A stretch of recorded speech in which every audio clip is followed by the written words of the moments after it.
Assalamualaikum warahmatullahi wabarakatuh. Kembali lagi dengan saya Septian Fajar Maulana di video pertemuan 10. Pada video kali ini saya akan membahas tentang PPN masukan dan juga PPN keluaran. Tapi sebelum saya masuk ke pembahasan, jangan lupa untuk teman-teman buat selalu support channel YouTube saya dengan cara subscribe, like, komen, dan share ya. Oke, kita langsung masuk ke pembahasannya aja. PPN masukan dan juga PPN keluaran.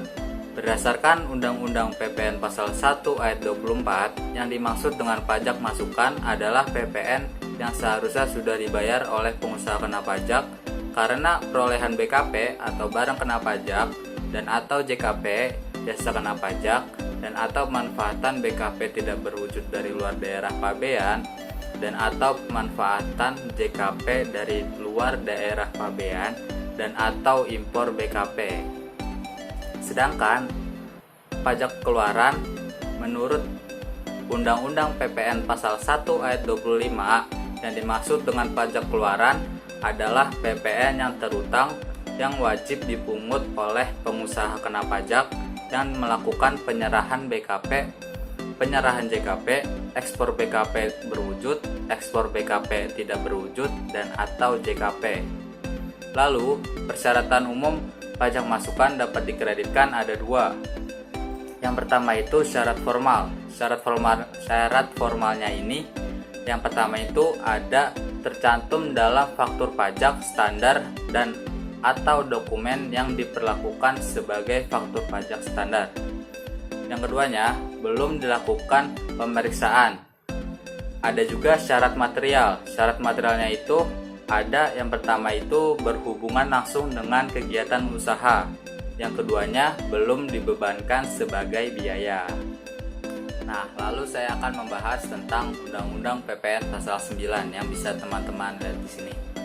Undang-Undang PPN Pasal 9 Ayat 2 menyatakan bahwa pajak masukan dalam suatu masa pajak dikreditkan dengan pajak keluaran dalam masa pajak yang sama.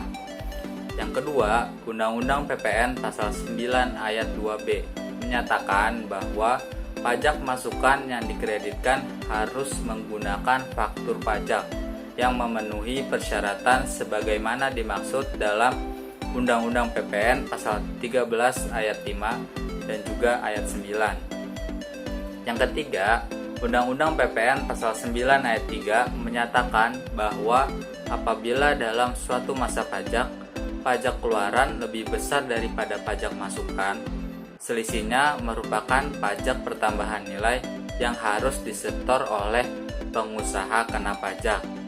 Dan yang keempat, Undang-Undang PPN Pasal 9 Ayat 4 menyatakan bahwa apabila dalam suatu masa pajak, pajak masukan yang dikreditkan lebih besar daripada pajak keluaran, selisihnya merupakan kelebihan pajak yang harus dikompensasikan ke masa pajak berikutnya. Nah, ada yang perlu teman-teman ingat nih. Ini dia, bisa dilihat di sini. Jika pajak masukan lebih besar dari pajak keluaran, sama dengan pajak lebih bayar. Tetapi, jika pajak masukan lebih kecil daripada pajak keluaran, sama dengan pajak kurang bayar. Itu teman-teman jangan sampai lupa dan perlu diingat ya. Nah, ada contoh soal nih tentang penkreditan pajak masukan. Soalnya, PT Mikita Cookies telah dikukuhkan sebagai pengusaha kena pajak. Dan berikut ini informasi berkaitan dengan pajak masukan yang telah dibayar dan pajak keluaran yang dipungut selama 1 semester. Datanya ada di sini. Januari 2014, pajak yang telah dibayar saat perolehan BKP sebesar 6 juta rupiah. Pajak keluaran yang telah dipungut sebesar 3 juta. Bulan Februari 2014, pajak yang telah dibayar saat perolehan BKP sebesar 6 juta. Pajak keluaran yang telah dipungut sebesar 7 juta. Bulan Maret 2014, pajak yang telah dibayar saat perolehan BKP sebesar 6 juta. Pajak keluaran yang telah dipungut sebesar 12 juta. Sisa datanya bisa teman-teman lihat sendiri. Kita langsung ke soalnya aja. Berdasarkan informasi di atas, hitunglah besaran pajak lebih bayar atau pajak kurang bayar PT Mikita Cookies pada bulan Januari sampai bulan Juni 2014. Jawabannya bisa teman-teman lihat di sini. Bulan Januari 2014, pajak keluaran 3 juta dikurang pajak masukan 6 juta. Hasilnya PPN lebih bayar 3 juta. Kenapa PPN lebih bayar? Karena pajak masukan lebih besar daripada pajak keluaran, maka hasilnya PPN lebih bayar, yaitu sebesar 3 juta. Bulan Februari 2014, pajak keluaran 7 juta dikurang pajak masukan 6 juta. Jadi hasilnya PPN kurang bayar 1 juta. Kenapa PPN kurang bayar? Karena pajak masukan lebih kecil daripada pajak keluaran. Hasilnya PPN kurang bayar sebesar 1 juta rupiah. Makanya tadi teman-teman harus ingat, PPN pajak masukan lebih besar dari pajak keluaran, hasilnya PPN lebih bayar. Kalau pajak masukan lebih kecil dari pajak keluaran, hasilnya PPN kurang bayar. Lalu kompensasi PPN laba Januari 2014 1 juta dikurang 3 juta. Hasilnya PPN lebih bayar sebesar 2 juta rupiah. Ditanda kurungin karena hasilnya minus. Bulan Maret 2014, pajak keluaran 12 juta rupiah dikurang pajak masukan 6 juta rupiah. Hasilnya PPN kurang bayar sebesar 6 juta rupiah. Kompensasi PPN laba Februari 2014 6 juta rupiah dikurang 2 juta rupiah. Hasilnya PPN kurang bayar sebesar 4 juta rupiah.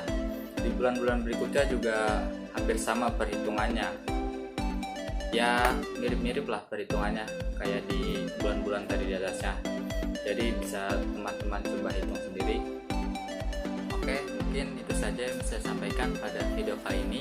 Jika ada kesalahan dalam penyampaian, bisa teman-teman langsung komen di bawah ya. Jangan lupa untuk selalu support channel YouTube saya dengan cara subscribe, like, komen, dan share ya. Sampai jumpa di video pertemuan berikutnya. See you.